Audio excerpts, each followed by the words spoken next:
Hello, आप सभी का स्वागत है शिवा क्लासेस बिहारी कल्चर में। आज हम लोग नैमरा शुंदा का जो लेक्चर वाली सीरीज है, उसमें हम आगे पेज नंबर जो है आपका 58 टू 66, पेज नंबर जो है वो आपके 58 टू 66 पेज नंबर की बात करेंगे। सबसे पहले आपके यूनिट 6, जो कि ये थोड़ा पोर्शन है जो कि आगे आपको पढ़ा दिया गया था पिछले, जो कि वर्ड फ्रॉम जो मानसून जो वर्ड है वो मौसम वर्ड से आया है, जिसका नाम है सीजन। और सीजनल विंड जो है वो रिवर्सेबल है ओवर इंडियन ओशियन, जो कि अरेबियन सी के नाम से जाना जाता है। और इंडिया जो है वो north east trade wind zone के अंतर्गत आती है।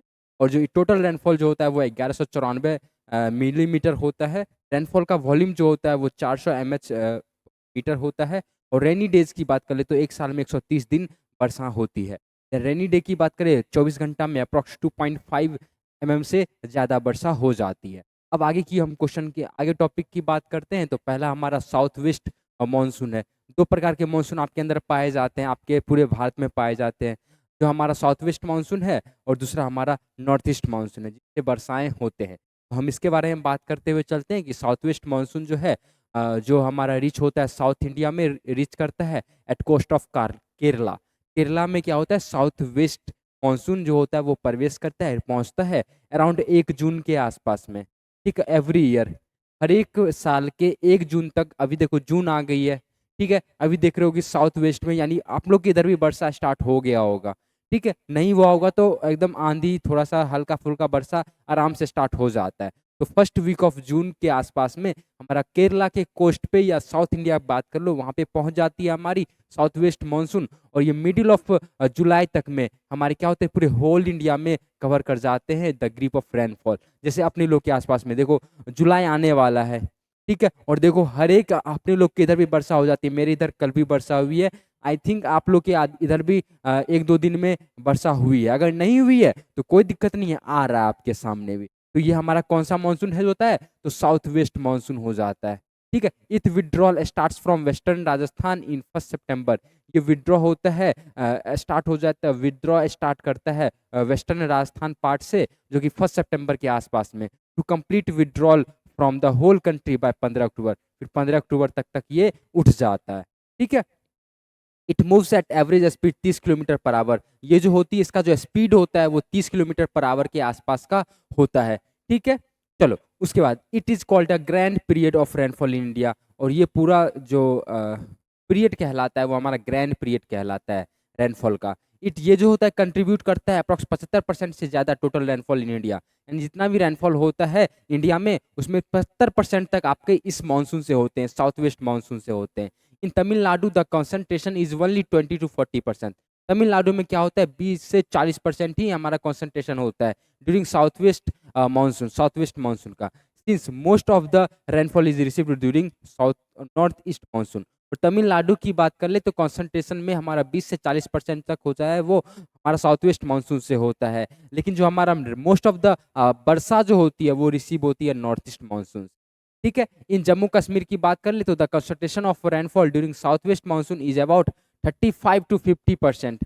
And the remaining portion is fulfil from western disturbance during November to April, ठीक है। इसमें जम्मू कश्मीर के आसपास की बात कर ले तो इससे साउथ वेस्ट मानसून से 30 से 55% के आसपास आपको उसमें इफेक्ट रखते हैं, कंसंट्रेशन रखते हैं। और वहीं तमिलनाडु की बात कर ले तो 20 से 40% आपको याद रखना है, ठीक है। देन साउथ वेस्ट मानसून का जो हमारा दो ब्रांच है, ठीक है। एक हमारा है अरेबियन सी ब्रांच और दूसरा हमारा बे बंगाल। तो अरेबियन सी वाला जो है वो कंट्रीब्यूट करता है 770 रेनफॉल, जो 80% होता है साउथ वेस्ट मानसून का।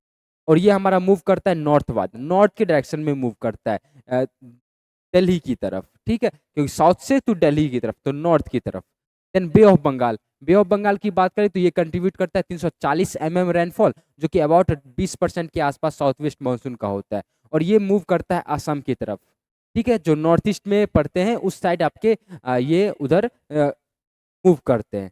देन अब बात करते हैं second number question, second number topic की, जो हमारी नॉर्थ ईस्ट मानसून जो है। नॉर्थ ईस्ट मानसून जो है वो ऑनसेट होता है अबाउट 15 अक्टूबर के आसपास में, और इसके पास लिमिटेड होता है, ठीक है। ये लिमिटेड होता है, जो कि साउदर्न स्टेट, जो कि आंध्र प्रदेश, तमिलनाडु एंड विड्रॉल होता है मिड दिसंबर तक में, ठीक है। ये 15 अक्टूबर से शुरुआत होती है इसकी, और हमारे विड्रॉ हो जाता है, यानी उठ जाता है, यानी खत्म हो जाता है तो दिसंबर के आसपास में, मिड दिसंबर के आसपास में। तमिलनाडु जो है वो gets highest annual rainfall in north east monsoon, आपको बताया गया था, फॉलोड बाय आंध्र प्रदेश, फिर आंध्र प्रदेश में। This monsoon is also known as retreating monsoon. तो आपको याद रखने के लिए ये रखना है कि जो साउथ वेस्ट मानसून वाला होता है ना, देखो नाम से स्पष्ट हो जाएगा। देखो साउथ वेस्ट मानसून जो होता है वो साउथ में उतनी वर्षा नहीं करती जितनी नॉर्थ में करती है, ठीक है।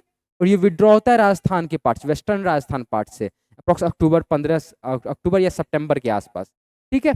और वहीं नॉर्थ ईस्ट की बात करें तो नॉर्थ वाला जो है वो साउथ में जाके ज्यादा वर्षा करता है, जैसे तमिलनाडु, आंध्र प्रदेश। तो सबसे ज्यादा वर्षा कहाँ पे होती है? तमिलनाडु में होती है, उसके बाद आंध्र प्रदेश में होती है, ठीक है। तो यही बातें आपको ध्यान रखना है कि नॉर्थ वाला साउथ में जाके वर्षा करता है और नॉर्थ वाला साउथ वाला हमारा नॉर्थ में जाके वर्षा करता है।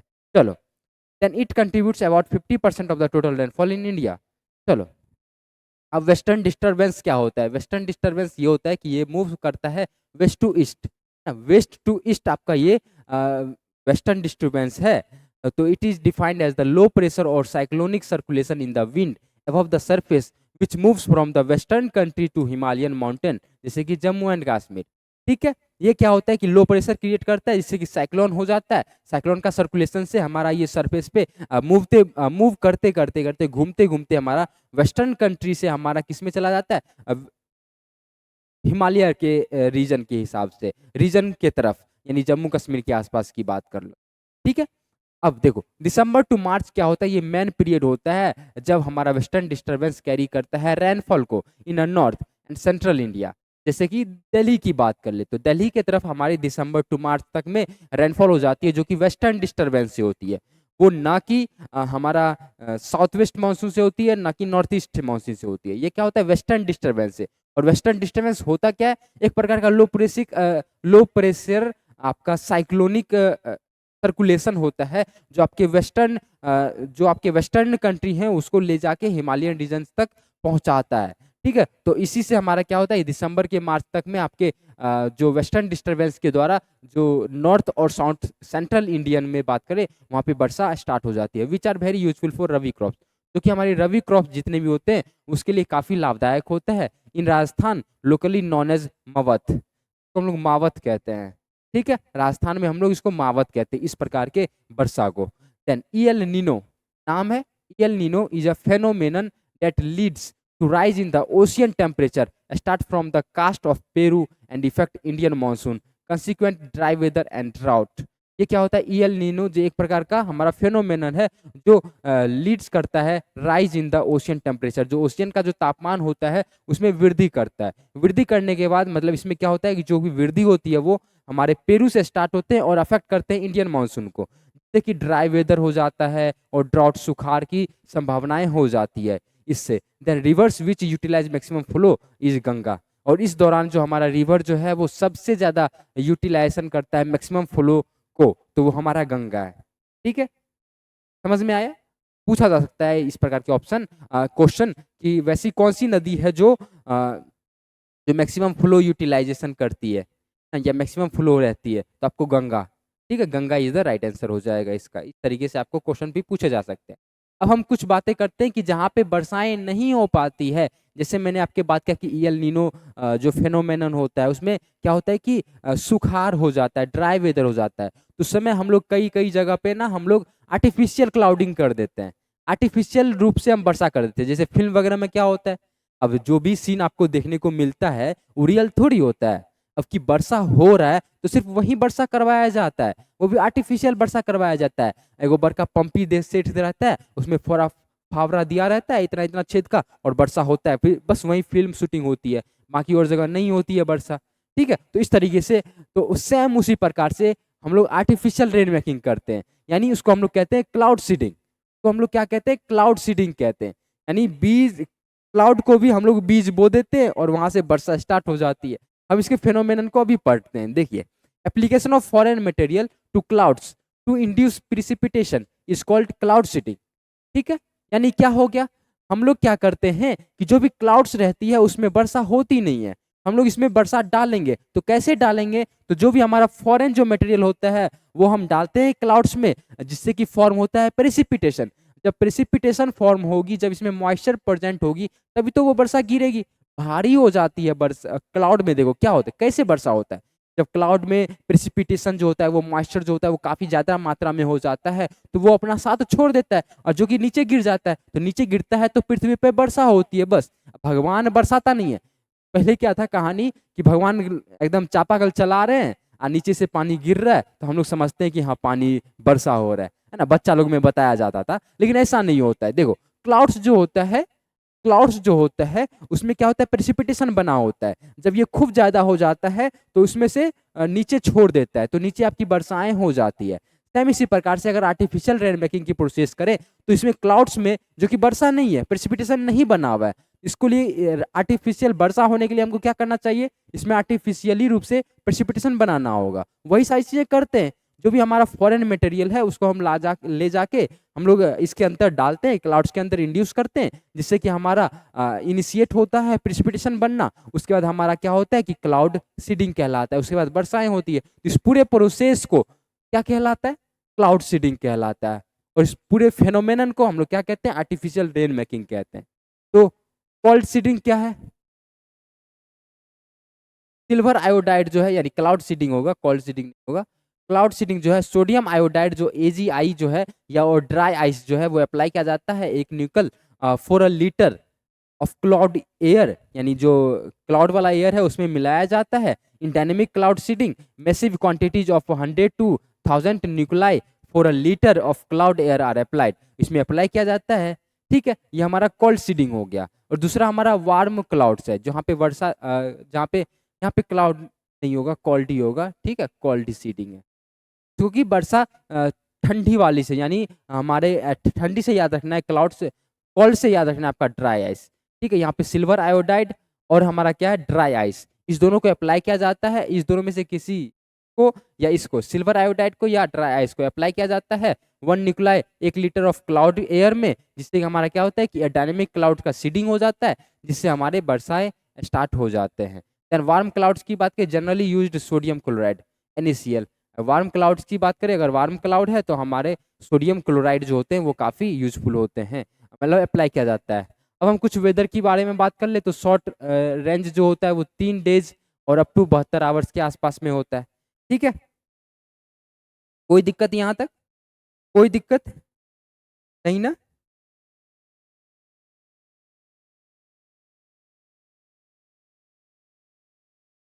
चलो वेदर फोरकास्टिंग की बात कर लें। वेदर फोरकास्टिंग, तो वेदर फोरकास्टिंग जो है हमारा शॉर्ट रेंज, मीडियम रेंज और लॉन्ग रेंज, ये 3 प्रकार में बांटे गए। शॉर्ट रेंज जो होता है वो 3 दिन के नीचे वाला जितना होता है उस समय तक आपको बताया जाता है, वेदर का फोरकास्ट किया जाता है। ठीक है, और मीडियम रेंज में आपके 3 से 10 दिनों का प्रिडिक्शन मिल जाता है, फोरकास्टिंग मिल जाता है। और लॉन्ग रेंज की बात करें तो 10 दिन से ज्यादा आपके प्रिडिक्शन मिल जाते हैं। यानी प्रिडिक्शन यानी फोरकास्टिंग, वेदर फोरकास्टिंग मतलब क्या होता है, वेदर के बारे में पहले ही हमें बता दिया जाता है, फोरकास्ट कर दिया जाता है, तो वो हमारे कहलाते हैं वेदर फोरकास्टिंग। जैसे शॉर्ट रेंज जो कि 3 दिन तक यानी 72 घंटा तक आपके बताए जाते हैं कि हाँ, जैसे देखो अभी तुरंत जस्ट मेरे पास मैसेज आया कि आपके आसपास में 3 घंटों तक वर्षाएं हो सकती है, तो हमारा शॉर्ट रेंज वेदर फोरकास्टिंग है। ठीक है, अभी अगर नहीं पता चल, नहीं विश्वास हो रहा है तो मैं अभी जस्ट बताता हूँ। देखो NDMAEW के द्वारा, है ना, के द्वारा ये पब्लिश किया गया है। ठीक है, देखो यहाँ पे होगा। ठीक है, यहाँ पे दिया गया, नहीं दिख रहा है तो फोकस नहीं हो रहा होगा, बट यहाँ पे दिया गया है, आप देख सकते हो क्या लिखा गया। मैं आपको बताता हूँ कि अगले 3 घंटों में भोजपुर, समस्तीपुर, सारण, सिवान, वैशाली में कुछ स्थानों पर मध्यम वज्रपात के साथ बारिश होने की संभावनाएं हैं। ये आपके 12:36 में आपके टाइम में आए हैं। ठीक है, तो ये बताया गया था 3 घंटा के लिए। तो ये किसका, ये कौन सा वेदर फोरकास्टिंग है, तो हमारा है शॉर्ट रेंज। ठीक है, अगर 3 से 10 दिनों तक के बीच का देगा तो वो हमारा मीडियम रेंज वेदर फोरकास्टिंग हो जाएगा। और लॉन्ग रेंज की बात करें तो 10 दिन का वेदर फोरकास्टिंग हो जाएगा, या 10 दिन से ज्यादा की वेदर फोरकास्टिंग हो जाएगी। अब the short range forecasting is issued twice a day, है ना, एक दिन में 2 बार भी किया जाता है, स्पेशली वैलिड फॉर 36 घंटा, तो 36 घंटा तक ये वैलिड होता है शॉर्ट रेंज। ठीक है, द लॉन्ग रेंज बात करें फोरकास्ट, वो हमारा इशू होता है a year, thrice in a year, यानी 3 बार, एक साल में 3 बार आपको सूचनाएं मिलती है, फोरकास्ट मिलती है, are useful for choosing cropping pattern, जो कि हमारे क्रॉपिंग पैटर्न यानी किस प्रकार के हम फसल पद्धति को अपना सकते हैं फील्डों में, वो यहाँ से हम लोग समझ पाएंगे, यहाँ से हम लोग जान पाएंगे। ठीक है, ये आपको अक्सर केवीके में दिया जाता है, केवीके में सूचनाएं मिलती है, फिर आप लोग किसानों तक पहुंचती है सूचनाएं। ठीक है, यहाँ तक कोई दिक्कत नहीं ना। चलो नेक्स्ट बात करते हैं। The prediction of monsoon is based on statistical observation of long range forecasting. जो भी हमारा मानसून का जो प्रिडिक्शन होता है वो आपके जो हमारे स्टैटिकल्स ऑब्जर्वेशन होता है उसके बेसिस पे किया जाता है, और लॉन्ग रेंज फोरकास्टिंग के द्वारा वो हमारा प्रिडिक्शन होता है। देन वाइल सिनोप्टिक मेथड जो होता है एक प्रकार का मैप होता है। सिनोप्टिक मेथड जो होता है एक प्रकार का जितने भी आपके पास्ट के जो भी वेदर फोरकास्टिंग में हो भी रखे हैं, जो सॉरी वेदर फोरकास्टिंग नहीं, जो भी पास्ट के 10-15 सालों तक जो वर्षाएं हो रखी होती है उस दिन या उस समय पे, तो उसके आधार पे, उसके बेसिस पे पहले 10-15 सालों तक का सबका डाटा निकाला जाता है इस दिन का। जैसे आज मान लेते हैं आज ये दिन है, फलामा दिन है, चिल्लामा दिन है, कोई दिक्कत नहीं है, कोई भी दिन हो, तो आज अगर ये दिन है तो इस दिन का पिछले 10-15 सालों का डाटा निकाला जाता है कि इस दिन वर्षा कब कब हुई थी। उस बेसिस पे एनालिसिस किया जाता है, फिर आपको एक डाटा मिलता है आपको कि हाँ इस दिन अभी वर्षा हो सकती है या नहीं हो सकती है। ठीक है, तो वो forecasting used for short range forecasting, तो ये हमारा शॉर्ट रेंज फोरकास्टिंग के लिए इस्तेमाल किया जाता है। और NCMRWF यानी national centre for medium range weather forecasting, जो कि हमारा न्यू दिल्ली में, याद रखिएगा इसको, NCMRWF national centre for medium range weather forecasting, जो कि हमारा न्यू दिल्ली में है। Properties of water, properties of water की बात करें तो latent heat of vaporisation 580 calorie per gram at 0 degree Celsius, आपको सबको याद रखना है ये। Heat of sublimation, heat of sublimation हमारा 620 calcium 620 calorie per gram at 0 degree Celsius. Heat of fusion की बात करें तो 80 calorie per gram at 0 degree Celsius. Highest density of water की बात कर ले तो at 4 degree Celsius. Highest water expands on freezing की बात करें तो 9% by volume. Dielectric constant of water बात कर ले तो 80। Water has highest specific heat, जो हमारा 1 कैलोरी पर ग्राम होता है, of any known substance except liquid ammonia, जो कि 1.03 कैलोरी पर ग्राम होता है। तो आपको ये सबको याद रखना है, जो कि हमारा वाटर का प्रॉपर्टीज है। जब लेटेंट हीट की बात करें वेपोराइजेशन के समय तो हमारा 580 कैलोरी पर ग्राम होती है 0 डिग्री सेल्सियस पे। देन हीट ऑफ सब्लिमेशन की बात करें तो 620 कैलोरी पर ग्राम होता है एट 0 डिग्री सेल्सियस। वहीं अगर बात कर ले हाईएस्ट डेंसिटी ऑफ वाटर की तो 4 डिग्री सेल्सियस होती है। ठीक है, तो इस तरीके से आपको याद रखना है। देन डाइलेक्ट्रिक कांस्टेंट की बात करें तो 80 होती है, तो आपको ये सारी चीजें याद रखना है। अब हम बात करते हैं वाटर लॉगिंग या वाटर लॉजिंग।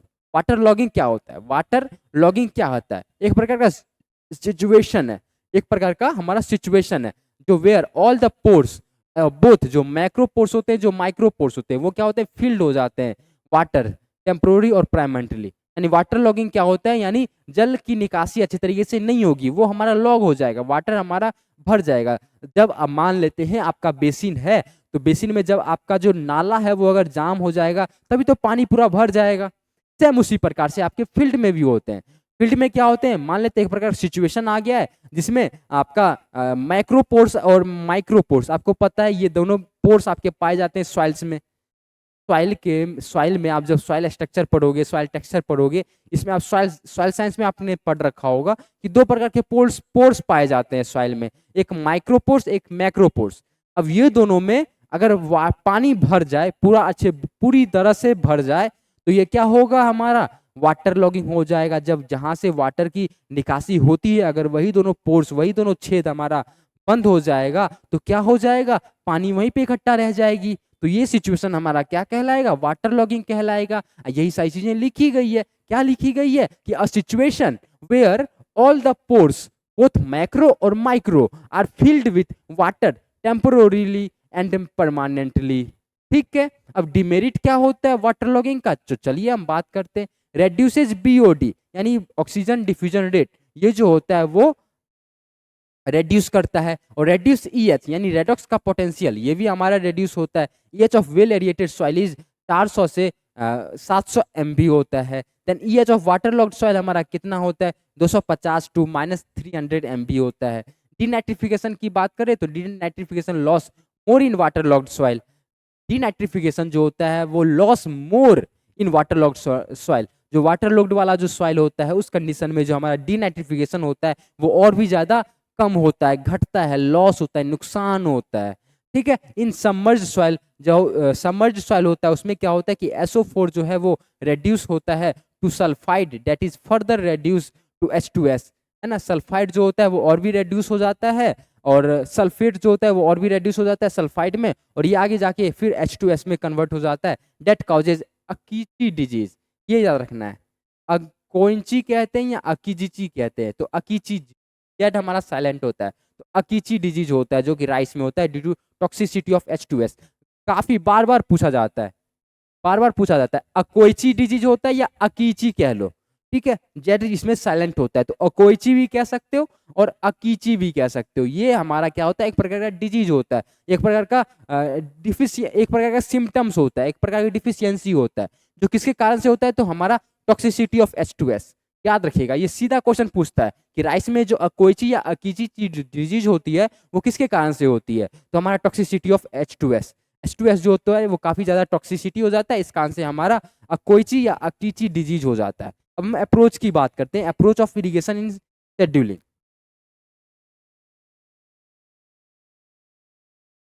चलो इसमें हम बात करते हैं transpiration ratio approach, amount of water transpired by a crop to produce unit amount of dry matter, this also known as absolute approach, जिसको हम लोग एब्सोल्यूट अप्रोच भी कहते हैं। अब सॉइल मॉइस्चर डिफिसिट अप्रोच की बात करें तो फॉर मेज एंड वीट 25% जो होता है डिप्लेशन होता है अवेलेबल सॉइल मॉइस्चर का। जितना भी अवेलेबल रहता है सॉइल मॉइस्चर उसमें से 25% जो होता है वो डिप्लेशन होता है मेज और वीट के लिए। Then for drought resistant crops 50% of the depletion of available soil moisture, जो हमारा सॉइल मॉइस्चर अवेलेबल होता है उसका 50% हमारा डिप्लेशन होता है ड्राउट रेसिस्टेंट क्रॉप के लिए। ठीक है, चलो देन हमारा बात करते हैं क्लाइमेटोलॉजिकल अप्रोच और IWCPE अप्रोच, यानी known as a soil moisture index approach, and the ratio of IWCPE serve as a soil moisture stress index, lower the ratio will be more stress, it is scientific approach but not practical utility। ये हमारा scientific approach है लेकिन practically हम लोग उतना ज़्यादा utility नहीं कर सकते इसके अंदर, उसको यूटिलाइज नहीं किया जा सकता प्रैक्टिकली, बट हाँ ये साइंटिफिक अप्रोच कहा जा सकता है। चलो नेक्स्ट क्रिटिकल स्टेज अप्रोच की बात करें, the state of growth when plants are most sensitive to shortage of water and most responsive to correction of deficiency, हमारा क्रिटिकल स्टेज अप्रोच कहलाता है। अब हम कुछ यहाँ पे क्रिटिकल स्टेज दिए गए, ये आपके काफी इंपॉर्टेंट है, वो उतने टॉपिक उतने इंपॉर्टेंट नहीं थे जितना ये आपके इंपॉर्टेंट है, तो इसको स्टार मार्क कर लीजिए नोटबुक में। अगर नोट कर रहे हो कुछ कुछ चीजें तो आप इसको नोट जरूर रखें क्योंकि ये काफी इंपॉर्टेंट होने वाला है। चलो एक तरफ आपके क्रॉप दिए गए, एक तरफ आपके क्रिटिकल स्टेज दिए गए, एक तरफ आपके IWCPE रेशियो दिए गए। ठीक है, इसमें आपको ये दोनों चीजों के बारे में, तीनों चीजों के बारे में कम से कम आपको जानना होगा, और दोनों चीजों में आपको ये और ये साथ में आपका कौन सा क्रॉप है ये आपको याद रखना है। चलो यहाँ पे राइस की बात करते हैं, राइस में आपका बूटिंग, पेनिकल इनिशिएशन, फ्लावरिंग, ये हमारे क्रिटिकल स्टेज है, और इस समय आपके इरिगेशन जो होती है वो 1:1 जो कि सबसे हाईएस्ट होती है, और सबसे लोएस्ट 0.4। याद रखिएगा, फ्लावर इनिशिएशन, पॉड फॉर्मेशन जो कि सेफ फ्लावर में होता है तो हम लोग कहते हैं हिंदी में कुसुम। ठीक है, उसके बाद बात करते हैं वीट की, गेहूं की बात करें तो इसमें CRI क्रिटिकल, उसके बाद टिलरिंग, देन उसके बाद जॉइंटिंग, उसके बाद फ्लावरिंग, उसके बाद मिल्किंग, उसके बाद डॉ। यहाँ CRI है, आप नीचे जाके बताओ मुझे CRI का फुल फॉर्म क्या होता है ना, यहाँ पे नहीं बताएंगे आपको, आप नीचे जाके बताओ। जिनको भी नहीं पता है, ये सब नहीं पता होगा तो क्या पता होना चाहिए बता दो, CRI, आप नीचे जाके बताओ क्या आंसर सही होगा। CRI क्या होता है, फुल फॉर्म बस बताओ, एब्रीविएशन कर दो, है ना, आप खुद समझ जाओगे। CRI और टिलरिंग, जॉइंटिंग, फ्लावरिंग और मिल्किंग और दो का फॉर्मेशन करना, सिर्फ दो नहीं, दो फॉर्मेशन। ठीक है, ये हमारा क्या कहलाता है, क्रिटिकल स्टेज कहलाता है, किसका, तो गेहूं का कहलाता है, जिसका IWCP की जो रेशियो होता है वो 0.9 होता है। देन मेज की बात करें तो मेज में हमारा टेस्लिंग और सिल्किंग का जो होता है 0.8 होता है। ठीक है, घटते क्रम में है, 1.1 तो फिर 0.9, 0.8, 0.7, 0.6, 0.5, 0.4 सबसे लोएस्ट है। तो आप इस तरीके से फिर क्रॉप को याद कर लो, राइस, वीट, मेज, ये तीनों मैन होगा, फिर उसके बाद कॉटन, ग्राउंड नट, फिर उसके बाद पिजन पी, तो इस तरीके से आप याद कर लोगे तो वो याद हो जाएगा, इसमें कोई कंफ्यूजन नहीं होगा। और सबका आपको जब क्रॉप पढ़ोगे तो ये सारी चीजें याद हो जाएगी। जैसे बात कर ले कॉटन की, कॉटन में क्या है, कॉटन में बॉल होता है तो फ्लावरिंग होगा, फिर बॉल का फॉर्मेशन होगा, और इसका क्या होगा 0.7 होगा IWCP रेशियो। ग्राउंडनट की बात करें तो ग्राउंडनट में क्या होगा, प्री फ्लावरिंग होगा और पॉड का डेवलपमेंट होगा, ये हमारा 0.6 होगा, और ये क्रिटिकल स्टेज है हमारी। पिजन पी की बात करें तो पिजन पी में आपके फ्लावरिंग और पॉड फिलिंग होते हैं, जो कि 0.5 होता है, वो हमारा IWCP रेशियो होता है, और सेफ फ्लावर के बारे में आपको बता ही दिया। ठीक है, तो ये हमारे पॉइंट हो जाते हैं जो कि आपको याद रखने हैं, और बाकी इसके ये भी एरिया आपको याद रखने हैं। तो ये क्रॉप जो ये टेबल दी गई है ये आपको याद रखने हैं। परसेंटेज यहाँ पे दिया गया इरिगेटेड का और वाटर रिक्वायरमेंट का, कितना हमारा इरिगेटेड एरिया है और इस क्रॉप के लिए कितना रिक्वायरमेंट होती है वाटर की, वो मिलीमीटर में। तो यहाँ पे देखो शुगर कैन का, शुगर कैन का सबसे ज्यादा होता है, शुगर कैन का 90% जो है हमारा इरिगेटेड एरिया है, और वाटर का रिक्वायरमेंट हमारा कितना होता है 1500 से 2500 मिलीमीटर। ठीक है, वहीं वीट की बात कर ले, वहीं पे वीट की बात कर ले तो वीट में 85% हमारा इरिगेटेड एरिया होता है, और 400 से 800 हमारा वाटर की रिक्वायरमेंट होती है। वहीं राइस की बात कर ले तो 94, इसमें देखो कितना इरिगेटेड एरिया होती है, देन 1500 हमारा वाटर की रिक्वायरमेंट है। मेज की बात करें तो मेज में 75% और 400 से 600 मिलीमीटर बरसाई की रिक्वायरमेंट होती है, वाटर की रिक्वायरमेंट होती है। पल्सेस की बात करें तो 10% होता है, जिसमें आपके 450 से 700 वाटर की रिक्वायरमेंट होती है। यहाँ पे कुछ मेजरमेंट दिया गया है जो इरिगेशन वाटर के रिलेटेड है, जो आपके कम्पिटेटिव एग्जाम में पूछा ही जाता है। ठीक है, तो 1 लीटर जो मेनली आपके पूछे जाते हैं, 1 लीटर, 1 लीटर जो है वो 10,000 लीटर के बराबर होता है।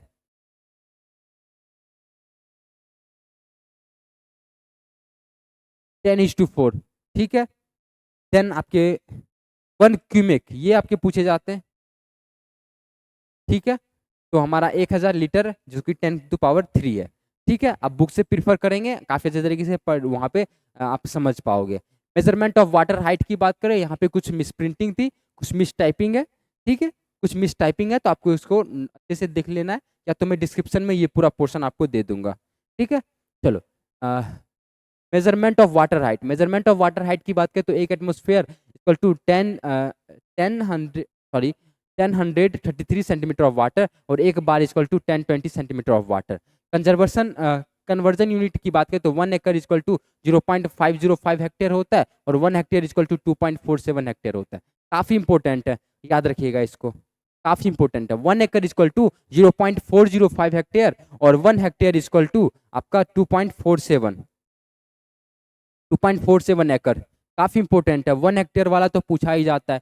1 हेक्टेयर इक्वल टू 2.47 एकड़। Then flowing classified according to ICR Hyderabad, जो कि 1985 जो कि इक्री सेट था, उसके थ्रू आपके सेलो जो है, मीडियम जो हैं और डीप जो हैं, ये आपके बांटे गए हैं डेप्थ के हिसाब से। तो सेलो वाला 5 to 6 सेंटीमीटर, मीडियम वाला तो 15 से 20 सेंटीमीटर, देन डेप्थ डीप वाला तो 25 से 30 सेंटीमीटर। ये हमारा फ्लोइंग का क्लासिफिकेशन है ICR हैदराबाद के द्वारा। अब हम यहाँ पे वाटर शेड की बात करते हैं। Water shade it is a natural unit of land from which run of collects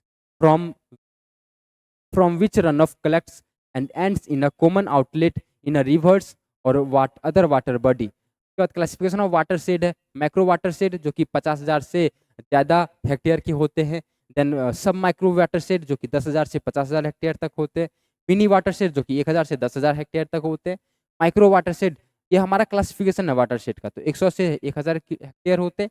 mini water shade की बात करें तो 10 से 100 हेक्टेयर हमारा होता है वाटर शेड। तो हम इस तरीके से क्लासिफिकेशन किए। अब हमारा यूनिट नंबर 7, यूनिट नंबर 7 हमारा इरिगेशन आ जाती है। ठीक है, इरिगेशन जो कि हम लोग नेक्स्ट के सेशन में बात करेंगे, तो आपको आगे जाके ये सारी चीज़ें आपको देखने को मिल जाएगी, तो आप अच्छे तरीके से इसको देखिए। बाकी हम नेक्स्ट सेशन में इस यूनिट नंबर 7 को आगे बढ़ाएंगे। ठीक है, बाकी आज के लिए बस इतना ही। कल तक के लिए नमस्कार, देखते रहिए सेवा क्लासेज, हंसते रहिए, मुस्कुराते रहिए। इस सब के रिगार्डिंग अगर नीचे कोई प्रॉब्लम आ रही है तो आप नीचे जाके जरूर बताइए। बाकी मिलते हैं आपसे कल के न्यू सेशन के साथ, कल आपके नए सेक्शन के साथ। तब तक के लिए बने रहे सेवा क्लासेज के साथ, हंसते रहे, मुस्कुराते रहे। इसके अलावा कुछ भी दिक्कत हो रही है तो आप नीचे जाके कमेंट जरूर करें। अपने दोस्तों के पास शेयर नहीं किया, अपने दोस्तों के पास शेयर कर दे, वीडियो को लाइक जरूर कर दे। हम यूनिट नंबर 7 की आगे में हम बात कर लेंगे। ठीक है, चलो इसमें पूरा बना हुआ है। ठीक है, आपको बस आगे अच्छे तरीके से समझाऊंगा ताकि आपको अच्छे तरीके से समझ में आ जाए। समझना भी काफ़ी जरूरी है, तो जितना आपको पढ़ाया गया वो आपके प्रिपरेशन करते रहिए, जो कि आपके आगे काम आने वाला है। ठीक है, आज के लिए बस इतना ही। कल तक के लिए नमस्कार, thank you so much. Good night सबको। जो रात में देख रहे हैं, जो अभी दिन में देख रहे हैं, तो आप अपने अच्छे तरीके से पढ़ाई कीजिए, अपना दिनचर्या आगे बढ़ाइए। जिनका आने वाला एग्जाम है उन लोगों के लिए, अपकमिंग एग्जामिनेशन के लिए best of luck, all the best. आप अच्छे तरीके से मेहनत करते रहिए, पढ़ते रहिए, सीखते रहिए। लास्ट में जाते जाते यही बोलूँगा हमेशा की तरह, जय हिंद, जय भारत, जय जवान, जय किसान, जय Hindustan. Thank you so much.